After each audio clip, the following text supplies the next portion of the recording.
આજે આપણે શીખીશું છેદિકા દ્વારા બનતા આપેલા ખૂણાઓના ઉદાહરણ।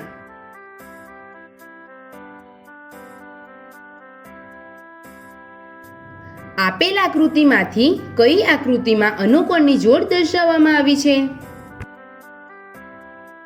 આગળના વિડીયોમાં આપણે શીખ્યા કે જો બંને ખૂણાઓના શિરોબિંદુ જુદા છે, બંને છેદિકાના એક જ બાજુ બનેલા છે, પરંતુ તેમાં એક અંતઃકોણ છે અને બીજો બાહ્ય કોણ છે, તો આવા ખૂણાને અનુકોણ કહેવાય છે। તો શું તમે બતાવી શકો છો કે આપેલ આકૃતિમાંથી અનુકોણ કઈ આકૃતિમાં દર્શાવેલ છે?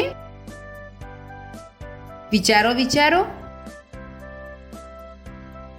એકદમ સાચું, અનુકોણ આકૃતિ સી માં દર્શાવેલ છે।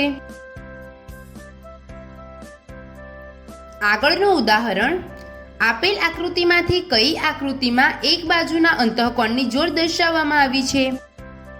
ચાલો હવે બીજા પ્રશ્નને ઉકેલીએ।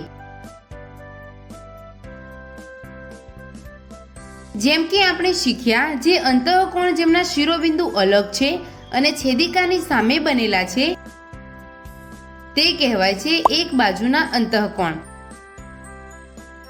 વ્યાખ્યા પ્રમાણે આપણે જોઈએ કે આકૃતિ બી અને આકૃતિ ડી માં એક બાજુના અંતઃકોણ દર્શાવેલ છે।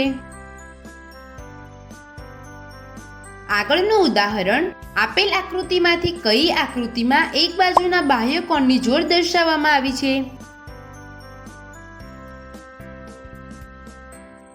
તમને એ ચોક્કસ ખબર હશે કે બહારના ખૂણા જેનો શિરોબિંદુ અલગ છે અને છેદિકાની સામેની બાજુએ બનેલા છે તે કહેવાય છે એક બાજુના બાહ્ય કોણ।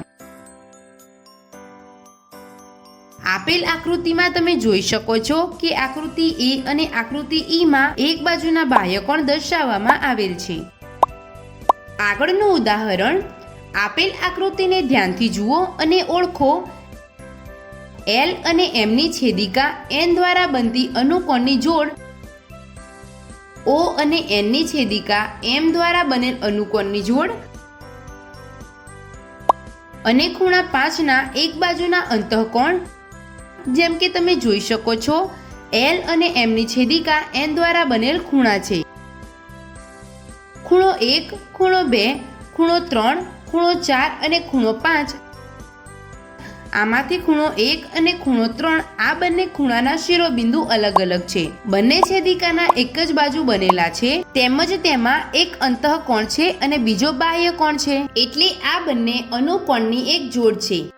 આના સિવાય અહીં કોઈ બીજી અનુકોણની જોડ નથી દર્શાવવામાં આવી। જેમ કે તમે જોઈ શકો છો, ઓ અને એન ની છેદિકા એમ દ્વારા બનેલ ખૂણા છે। ખૂણો 2, ખૂણો 3, ખૂણો 4, ખૂણો 5 અને ખૂણો 6, આમાંથી ખૂણો 3 અને ખૂણો 6 આ બંને ખૂણાઓના શિરોબિંદુ અલગ છે।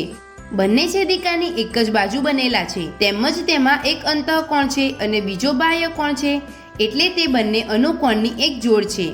તેના સિવાય અહીં કોઈ બીજી અનુકોણની જોડ દર્શાવવામાં આવેલ નથી। હવે ચાલો ખૂણા 5 ના એક બાજુના અંતઃકોણો જાણીએ।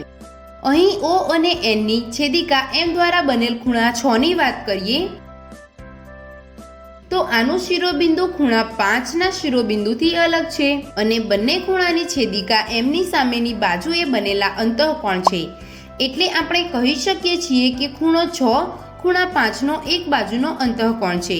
આપેલ આકૃતિમાં ખૂણા 5 નો એક બીજો એક બાજુનો અંતઃકોણ છે। શું તમે એને શોધી શકશો? પ્રયત્ન કરો। ચાલો હું જણાવું છું। એલ અને એમ ની છેદિકા એન દ્વારા બનેલા ખૂણા 1 નું શિરોબિંદુ 5 ના શિરોબિંદુથી અલગ છે અને બંને ખૂણા છેદિકા એન ની સામેની બાજુએ બનેલ અંતઃકોણ છે, એટલે આપણે કહી શકીએ છીએ કે ખૂણો 1 પણ ખૂણા 5 નો એક બાજુનો અંતઃકોણ છે। આ રીતે ખૂણા 5 નો એક બાજુનો અંતઃકોણ છે ખૂણો 6 અને ખૂણો 1। તો આજે આપણે શીખ્યા છેદિકા દ્વારા બનતા આપેલ ખૂણાઓના ઉદાહરણ।